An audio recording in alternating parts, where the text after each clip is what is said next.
Hi, I'm here with Louis Schirmacher from the University of St. Andrews Liberal Democrats. So, first of all, what does it mean to be a member of the Liberal Democrats? Well, the Lib Dems, unlike the two other major parties, the Tories and Labour, are not so easily sort of pinpointed ideologically. Nick Clegg had a speech at one of the conferences a couple of years ago now and said, we're not left or right, we're liberal. And it's so there's quite a broad church. You've got social liberals and economic liberals and everything under the sun. But I'd say we're a very progressive party, and most of our policies come from the sort of attempt to try and recognise the individual as an entity, the individual within society as a whole, to foster a state that promotes equality and freedom, but also to promote a free market which creates opportunity, but not exploitation. In the past, the Lib Dems the Liberals rather, have had some, rather famous figures, Asquith, Lloyd George. We even had Churchill in our ranks for about 10 years. More recently, the Lib Dems have a bit of a history of sort of promoting issues that were sort of fringe issues before we got to them. Things like pro-Europeanism in the past, civil liberties is obviously a big liberal thing. The environment we've got a good track record on. So there's a lot to be proud of being a Liberal Democrat. Right, so then what are the main issues that the Liberal Democrats are focusing on in this election?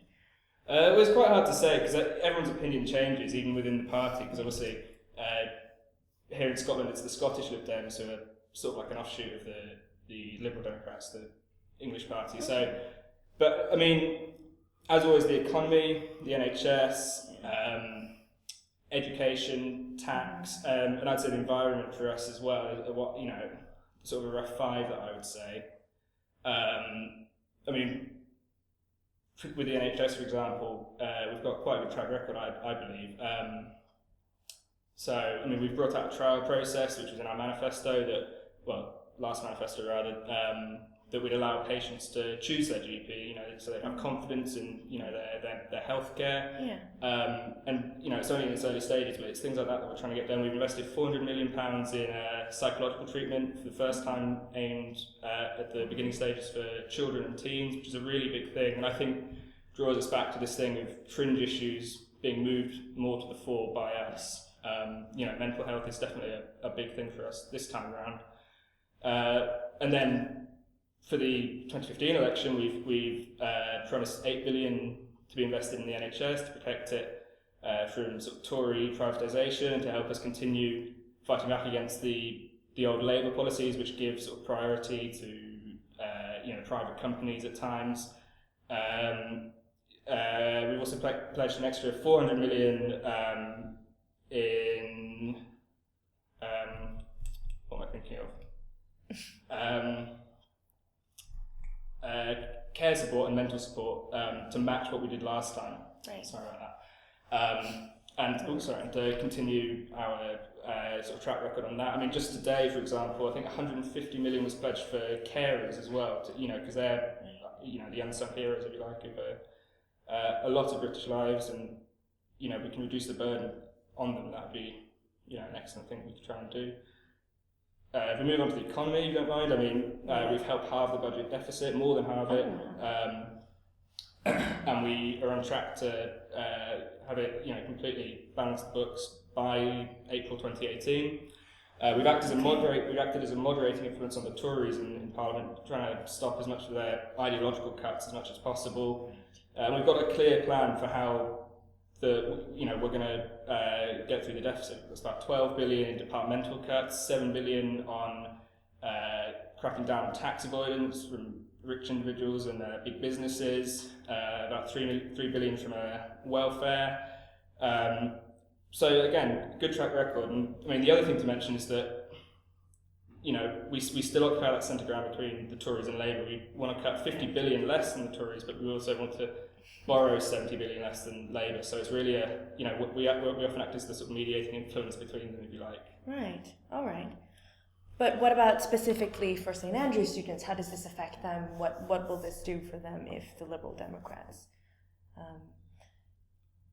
Well, obviously the Lib Dems among students nationwide isn't isn't the most popular party given the whole sort of tuition fees furore. I do have some gripes with that. Is that it is a fair system currently. It's essentially a graduate tax, which is what the NUS were pushing for in the build-up to the 2010 election.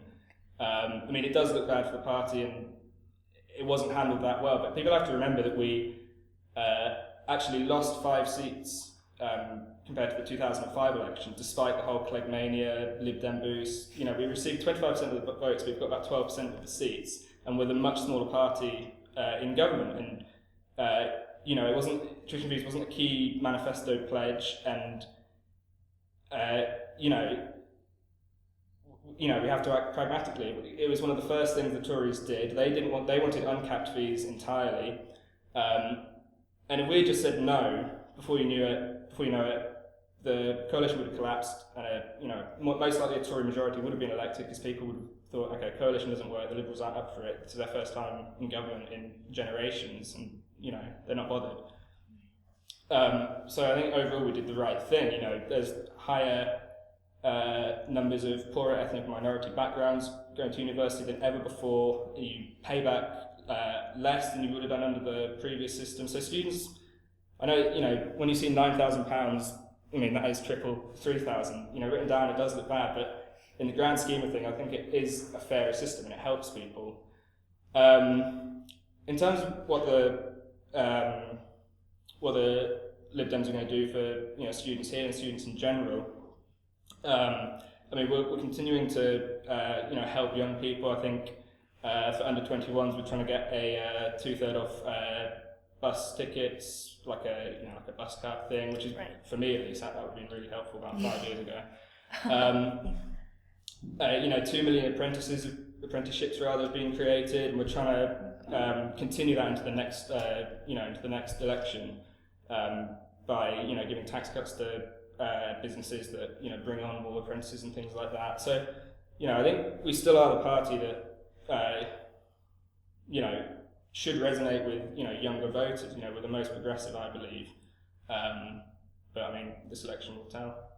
So then, simply put, why should there's a lot of new voters this year that will be voting for the first time. So what is a simple reason why they should be voting for the Liberal Democrats? Well, if you take just this constituency, North East 5, you know, it's been a Liberal Democrat seat since 1987. Sir Ming Campbell, you know, the university's chancellor currently, is stepping down. You know, he's got an excellent track record. He's an ex-party leader. So, you know, we've got a very liberal presence around here. Mm-hmm. Currently, that's being Sir Ming is stepping down, and Tim Brett, the local candidate, is a, you know, very hard-working guy. Lived in the area for about 30 years. Has been a councillor for over 10 years. Leader of the Liberal Democrats on the council. You know, he knows what's good for the area. He's worked within the NHS for a long time. But currently, the issue is it's literally in this constituency. It's between us and the SNP. I mean, polls show us pretty close. I think last week's poll of polls showed SNP around 33, Lib Dems 30, and then the Tories, who keep saying that it's between them and the SNP, that, you know, they can barely push 20, you know. So it's not the nicest way to put it, but on a pragmatic level, if you want to, you know, secure the UK's and Scotland's future, just here, I would, you know, urge you to vote Lib Dem. That works on a wider scale as well, around the country. I think we've shown that we're good in government, and we want to continue our place in government. We're going to get a coalition government in 2 weeks. I mean, it's 2 weeks now to the election. It's right. Really, you know, coming close to it. And there's so many different options that could work out. You could get a sort of Labour SNP sort of amalgamation. You could get little building blocks of the Tories, UKIP, you know, the DUP. It would all get a bit messy, and I don't think anyone wants to see either of those options really. The Lib Dems have acted as a moderating force on the Tories for the past 5 years. They've actually pushed through a lot of bills and policies which were, you know, key pledges in their manifesto, despite being a much smaller party, and the same would certainly be true of a coalition with Labour. All right. Well, thank you very much for coming and speaking with us. Thank you. It's been a pleasure. Thank you. For The Saint, I'm Breachu.